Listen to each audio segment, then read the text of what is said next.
વડોદરા અટલાદરા તળાવમાંથી મોટો મહાકાય કાચબો રોડ પર આવી ગયો. અટલાદરા તળાવમાંથી મહાકાય કાચબો રોડ પર આવી ગયો હતો. આશરે 150 થી 200 કિલો વજનવાળો કાચબો જોઈ લોકો ચકિત થઈ ગયા હતા. સ્થાનિક જીવદયા પ્રેમીઓ બન્યા પરોપકારી, કાચબાને બચાવવા આગળ આવ્યા.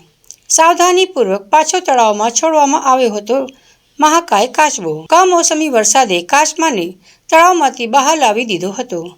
ઘટનાએ વિસ્તારમાં આકર્ષણ અને ચર્ચાનો વિષય સર્જ્યો હતો.